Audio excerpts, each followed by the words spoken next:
प्रभु यीशु मसीह के नाम में आप सभी को जय मसीह की।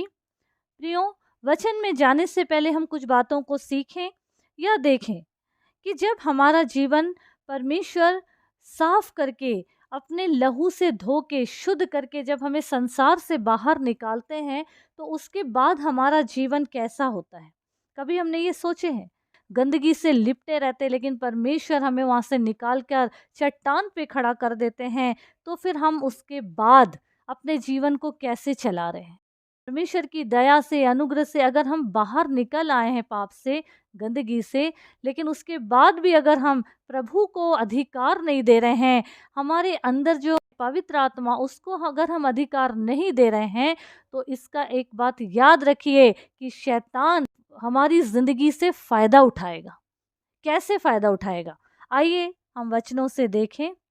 मत्ती रचित सुसमाचार उसका 12 अध्याय 43 पद से हम देखें कि जब अशुद्ध आत्मा मनुष्य में से निकल जाती है तो सूखी जगहों में विश्राम ढूंढती फिरती है और पाती नहीं।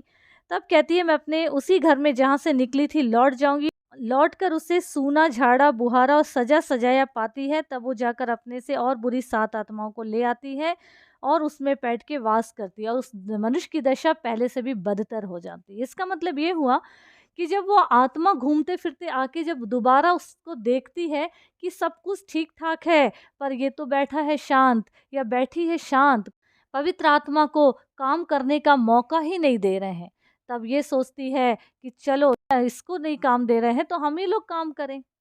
फिर वो अपने उस जाकर अपने दोस्तों को, अपने पार्टनर्स लोगों को लाके उसके अंदर घुस जाती है। वचन कहता है बैठ जाती है, बैठ जाती है नहीं।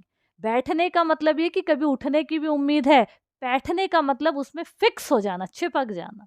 किसी बड़ी बीमारी के रूप में, कलह के रूप में, कर्ज के रूप में, दिक्कत परेशानियों के रूप में।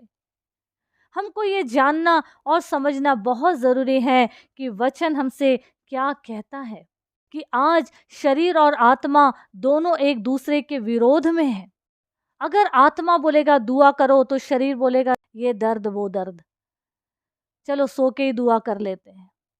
प्रियो, अगर हम वचन से देखें, गलाती उस 5 उसका 17 पद में क्या लिखा है? क्योंकि शरीर आत्मा के विरोध में और आत्मा शरीर के विरोध में लालसा करती है और ये एक दूसरे के विरोधी हैं, इसलिए कि जो तुम करना चाहते वो ना करने पाओ।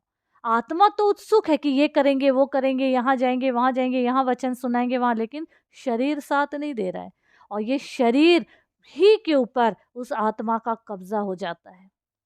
लेकिन हमको ये जानना है, समझना है, अगर वो पवित्र आत्मा हमारे अंदर है तो परमेश्वर का वचन कहता है ये देह भी पवित्र है, फिर उसको भी वो नहीं छू पाएगा।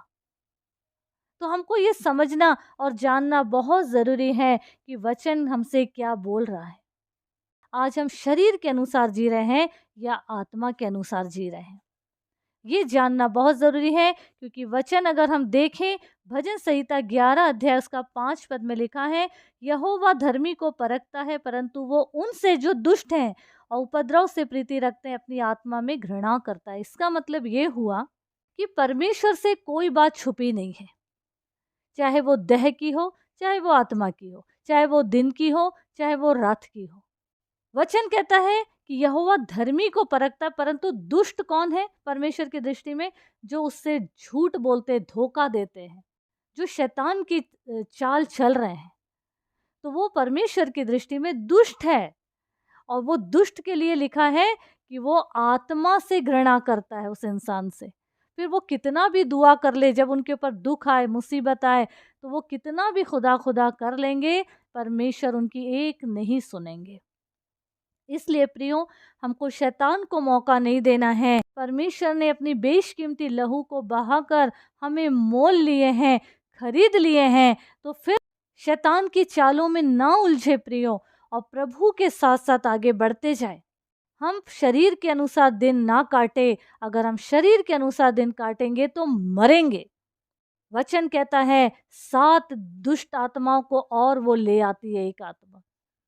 तो आज हमको ये समझना और जानना बहुत ज़रूरी है कि आज हमने अपनी देह, आत्मा पे, प्राण पे, जीवन पर किसको अधिकार दिए हैं? खुदा को या दुष्ट आत्माओं या उस शैतान को? आज हमको ये जीवन को देखना है, समझना है और अपने जीवन से सिर्फ और सिर्फ प्रभु को महिमा मिले, ऐसे अपने कार्य को करते जाना है, ताकि हमारे जीवन से हमारा परिवार, हमारी खुद की ज़िंदगी, हमारे लोग, सामने वाले जो जो जो हमारे सामने आते जाते हैं, सबका जीवन बदलता और बदलता बदलता चला जाए। हर एक प्रभु में आगे बढ़ते चले जाएं। बस यही हमारे जीवन का उद्देश्य होना चाहिए, ताकि हमारे जीवन को और हमारे जीवन से सिर्फ परमेश्वर को महिमा मिले। प्रभु यीशु इस वचन के द्वारा हम सबों को आशीष दे। आमीन।